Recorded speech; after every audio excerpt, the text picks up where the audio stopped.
우주는 어떻게 생겨난 것일까요? 여러 가지 이론들이 존재하지만 그중 인류가 내놓은 답 중에 하나가 바로 빅뱅 이론입니다. 안녕하세요 유튜브 시청자 여러분, 설명드림입니다. 이번 시간에는 이 빅뱅 이론에 대해 여러분들께 설명드리는 시간을 갖도록 하겠습니다. 그럼 시작하겠습니다. 빅뱅 이론. 이 거창한 이론을 간단히 줄여보면 이 우주의 탄생은 거대한 에너지를 갖고 있던 별이 폭발하면서 그 파편들이 흩어지며 현재의 우주의 형태가 만들어졌다는 이론입니다. 그런데 왜 별이 폭발해서 밖으로 날아가는 작은 별들이 일정한 간격으로 흩어져 날아가지 않고 왜 은하의 형태처럼 기이한 형태를 띄우는 것일까요?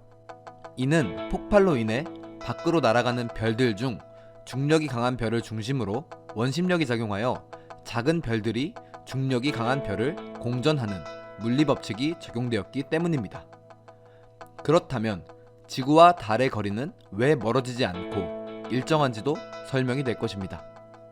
달은 지구의 중력으로 인해 지구를 공전하는 형태가 된 것이니까 말이죠. 듣고 나니 어떠신가요? 굉장히 그럴듯한 이론입니다. 하지만 빅뱅이란 폭발이 없었더라도 이러한 별들은 서로의 중력에 영향을 받아 공전하는 형태는 바뀌지 않았을 것입니다. 그렇다면 지금부터 빅뱅이라는 커다란 별이 폭발했다는 빅뱅 이론을 뒷받침하는 증거를 하나씩 설명드리겠습니다. 첫 번째, 서로 멀어지는 은하. 천문학자 에드윈 허블은 우주를 관측하며 밝아졌다가 어두워지기를 반복하는 행성을 발견하였습니다. 그리고 허블은 이 행성의 밝고 어두움의 주기를 통해 이 행성의 움직임을 관측하여 우리 은하의 영향권이 아닌 또 다른 은하가 있음을 밝혀내었습니다. 이 은하의 이름이 바로 여러분들에게 익숙하실 안드로메다 은하입니다. 허블이 발견한 이 안드로메다라는 은하가 빅뱅 이론의 증거가 될 수 있었던 이유는 바로 이 안드로메다 은하와 우리 은하의 거리를 주기적으로 관측하면서 두 은하가 점점 멀어지고 있음을 발견하였기 때문입니다. 은하가 서로 점점 떨어지고 있었던 것입니다. 이 사실이 바로 거대한 에너지의 별이 빅뱅으로 인하여 밖으로 흩어져 나가고 있다는 빅뱅 이론의 첫 번째 근거입니다. 두 번째, 우주의 수소와 헬륨의 질량비는 3대 1이다. 우주에서 태양계를 비롯한 우리가 관측 가능한 별의 물질은 대부분 수소와 헬륨입니다.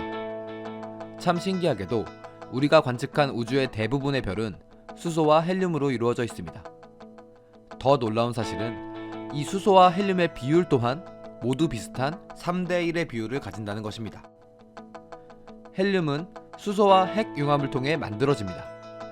도대체 어떻게 수소와 헬륨의 비율은 3대 1이라는 비율로 일정할 수 있었을까요? 이는 빅뱅으로 인해 발생이 가능한 열 에너지로 설명이 가능합니다. 전 우주의 수소가 헬륨으로 융합되어 3대 1의 비율을 띠려면 적어도 1천만 도 이상의 온도가 되어야 가능하기 때문입니다.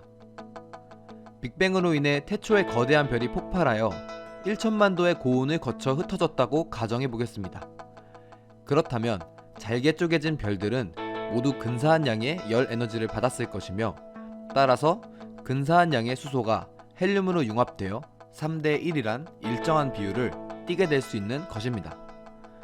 지구에서 관측 가능한 수많은 행성들의 수소와 헬륨의 비율 3대 1, 두 번째 빅뱅의 증거입니다.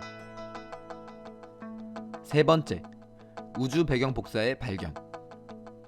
빅뱅 이론을 뒷받침하는 세 번째 증거, 바로 우주 배경 복사의 발견입니다. 현재 지금 우리 근처에도, 창밖으로 보이는 하늘에도 우주 배경 복사라는 특정한 파장이 떠돌고 있습니다. 이 파장은 도대체 어디서 생긴 파장일까요? 어떻게 우리 주변 어디서든 존재할 수 있는 걸까요? 얼마나 놀라운 파장인지 이해가 안 가신다면 한 가지 예를 들어보겠습니다. 작은 폭죽이 터지면 그 작은 폭발로 인한 파장이 발생할 것입니다. 하지만 폭죽이 터진 곳에서 지구 반대편에 있는 사람에겐 이 파장이 도달할 확률은 얼마나 될까요? 폭죽이 터지면서 생겨난 파장이 우주로 날아가지 않고 정말 운이 좋게 하늘에 있는 비행기와 새들에게 부딪혀 지구 반대편으로 단번에 날아올 수 있다면 아마도 발견이 될 것입니다. 만일 발견되더라도 일정한 방향성을 띠고 있을 것입니다.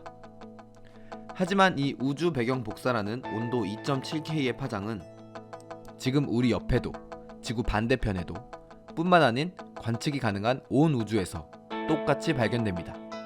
그것도 일정한 방향이 있는 것도 아닌 무수한 방향성을 띠고 있습니다. 어떻게 이런 놀라운 파장이 존재할 수 있을까요? 얼마나 큰 파장이 발생했으면, 얼마나 오랫동안 우주를 떠돌며 분산을 반복하였으면 이렇게 많은 수의 파장이 지구 그리고 우주에 아직까지 남아있을 수 있는 걸까요? 이 파장이 생성되기 위해서는 상상하기 어려운 만큼의 커다란 열 에너지가 필요합니다. 빅뱅과 같은 폭발이 필요한 것이죠. 이 사실이 빅뱅이 발생했었다는 증거가 되는 것입니다. 이 우주 배경 복사라는 파장을 발견한 펜지아스와 윌슨은 노벨상을 수상하였습니다. 그 당시 빅뱅 이론을 강력하게 뒷받침하며 그야말로 과학계에 커다란 충격을 가져다 주었으니까 말이죠. 이 우주 배경 복사의 발견 계기 또한 굉장히 재밌는데요.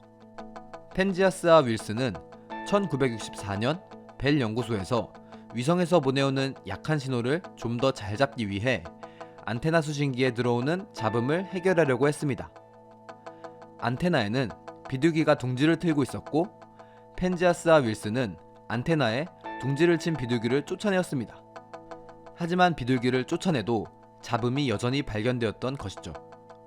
그들은 이 원인 모를 잡음을 연구를 통해 밝혀내었습니다. 그 원인 모를 파장이 바로 우주 배경 복사였던 것이죠. 여러분들도 펜지아스와 윌슨처럼 여러분들의 일상 속에서 노벨상을 찾아보시는 건 어떨까요? 어떠신가요? 우주는 빅뱅이라는 대폭발을 통해 만들어졌구나 하는 생각이 드시나요? 하지만 이러한 증거들은 우리가 관측할 수 있는 우주로부터 얻은 증거들입니다. 앞으로 우주로부터 발견되는 또 다른 현상으로 인해 언제든 뒤집어질 수 있는 이론이라는 것입니다. 하지만 이는 인류가 피나는 노력을 통해 발견했던 소중한 연구 결과랍니다. 참으로 미스테리한 우주. 언젠가 이 우주의 비밀들이 모두 밝혀졌으면 하는 바람입니다. 영화 인터스텔라의 한 구절이 떠오르네요. 우리는 답을 찾을 것이다. 늘 그랬듯이.